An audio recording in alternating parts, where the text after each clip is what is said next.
Assalamualaikum warahmatullahi wabarakatuh. Di sini saya akan membuat video penjelasan mengenai artikel ilmiah yang telah saya buat. Saya pilih ialah eksistensi hukum administrasi negara dalam mewujudkan, dalam judul ini itu berkaitan karena dalam mewujudkan hukum yang berkeadilan maka diperlukan salah satu asli negara itu sendiri selaku negara yang birokratis, maka harus ada aturan-aturan hukum yang membatasi para pelaku. Baik, jadi dan dalam abstrak itu dijelaskan sedikit banyak mengenai keseluruhan pada artikel ilmiah ini. Kemudian untuk pendahuluan itu latar belakang mengapa topik ini saya ambil sebagai tema dari artikel ilmiah itu sendiri adalah karena kesejahteraan rakyat Indonesia bergantung kepada penyelenggara kekuasaan yang baik. Nah, itu tentu menjadi salah satu cita-cita bagi saya sendiri juga selaku masyarakat Indonesia. Jika kita breakdown lebih lanjut, hukum administrasi negara itu merupakan salah satu aspek yang juga membawahi hukum-hukum yang ada di Indonesia. Jadi dengan berjalannya hukum administrasi negara itu, otomatis akan juga memberlangsungkan kebaikan-kebaikan hukum di Indonesia. Jadi hukum administrasi negara ini merupakan salah satu dari sekian banyak hukum yang ada di Indonesia. Nah, dan hukum administrasi negara ini memiliki tujuannya sendiri, yaitu untuk membentuk good governance atau tata kelola pemerintahan yang baik. Oke, berlanjut ke tujuan. Tujuan dari penulisan artikel ilmiah berikut antara lain yang pertama itu mengetahui urgensi hukum administrasi negara dalam tata kelola pemerintahan, kemudian mengidentifikasi hubungan antara hukum administrasi negara dan perwujudan tata kelola pemerintahan yang baik, dan yang ketiga itu untuk menghubungkan antara logika ilmu pengetahuan dalam aspek etika dalam perwujudan HAM. Jadi perspektif filsafat yang saya ambil di sini pula itu merupakan logika ilmu pengetahuan. Mengapa? Bagian pembahasan. Baik, berlanjut ke bagian pembahasan. Pembahasan ini ada beberapa poin yang saya akan bahas, yaitu yang pertama mungkin akan kita mulai dari hal yang mendasar, itu Indonesia sebagai negara hukum. Nah, kita semua setelah mendengar kata-kata hukum administrasi negara. Nah, dalam kalimat tersebut mengandung frasa hukum. Maka untuk memahami secara menyeluruh makna hukum administrasi negara, maka diperlukan juga pemahaman konsepsi Indonesia sebagai negara hukum.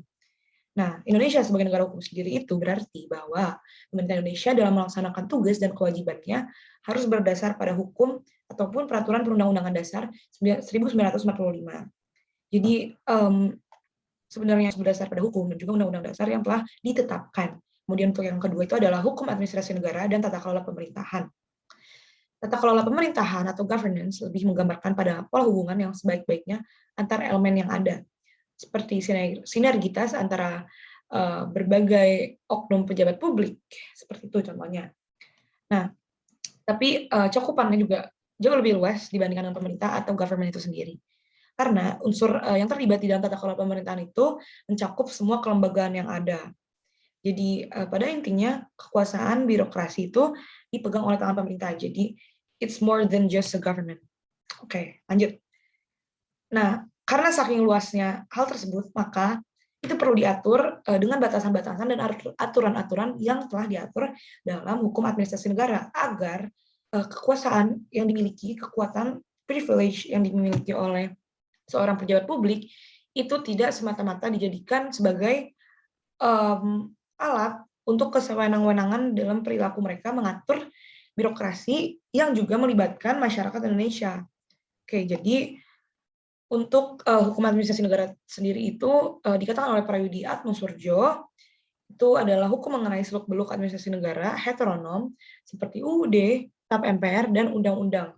Dan hukum yang dicipta atau merupakan hasil buatan administrasi negara otonom itu yang diciptakan oleh pemerintah. Baik, kita lanjut ke pembahasan ketiga, itu asas-asas umum pemerintahan yang baik. Nah, untuk asas-asas umum pemerintahan yang baik ini sebenarnya itu adalah pandangan bagaimana sih pemerintahan yang baik itu sebenarnya di masyarakat Indonesia. Jadi tata kelola pemerintahan yang baik itu yang pasti itu menyesuaikan dengan arus globalisasi. Jadi masyarakat pun memiliki hak sekaligus merupakan kewajiban daripada pemerintah untuk memberikan pelayanan pemerintahan kepada masyarakat agar tetap ada di asas pemerintahan yang baik. Jadi itu sudah menjadi tanggung jawab pemerintah untuk menerapkan asas umum pemerintahan yang baik kepada masyarakatnya. Nah, bagaimana asas pemerintahan yang baik itu? Dasar-dasarnya itu diliput pada pasal 10 Undang-Undang Nomor 30 Tahun 2014 tentang administrasi pemerintahan yang menguraikan asas umum pemerintahan yang baik.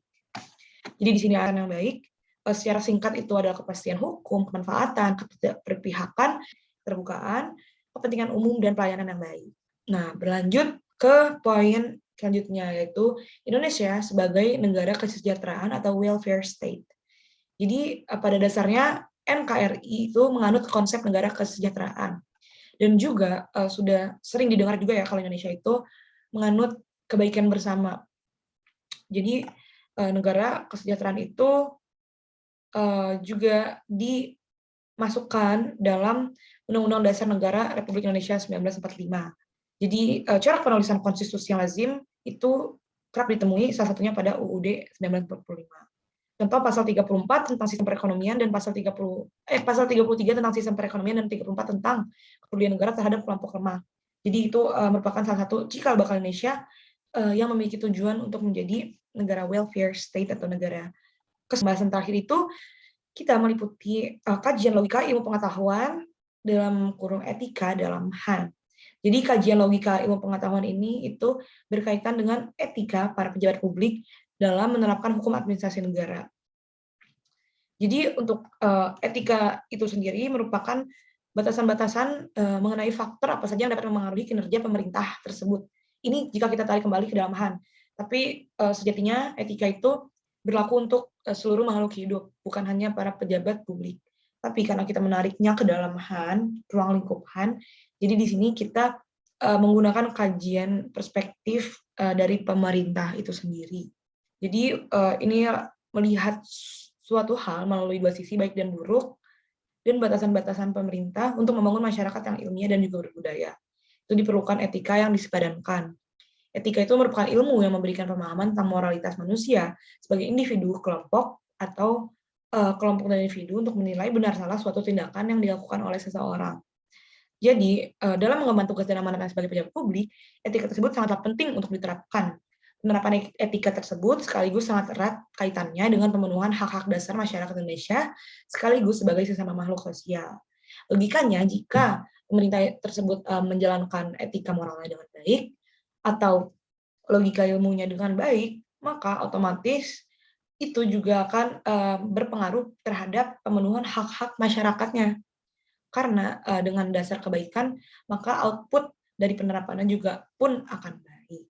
Itu sekiranya kesadaran moral yang tinggi yang diharapkan terhadap politisi dan pemerintah dalam menjalankan tugas dan tanggung jawabnya. Nah, untuk kesimpulan itu, pada intinya, hukum administrasi negara memiliki fungsi kontrol untuk mencegah penyalahgunaan wewenang oleh pemerintah. Itu yang perlu digarisbawahi. Hukum administrasi negara itu eksistensinya sebagai fungsi kontrol. Dan dengan keberadaan hukum administrasi negara itu, kembali lagi ke etika moral para pejabat publik, apakah mereka memang merasa butuh, memang seharusnya iya butuh. Tapi apakah mereka sadar? Karena mungkin secara tidak disadari, sering terjadi beberapa penyimpangan yang membuat etika moral itu luntur. Dan saran daripada pembahasan tersebut adalah agar penyelenggaraan pemerintah berjalan dengan baik, maka perlu ditanamkan pada diri masing-masing kesadaran untuk menciptakan tata pemerintahan yang baik di kalangan pemerintah dan seluruh stakeholder di Indonesia yang ada, dengan menanamkan logika ilmu serta moralitas terhadap kinerja pemerintahan. Sekarang terkait artikel ilmiah yang telah saya buat, dan berikut ini adalah beberapa tulisan artikel ini. Kurang lebihnya mohon maaf. Wassalamualaikum warahmatullahi wabarakatuh. Sekian dan terima kasih.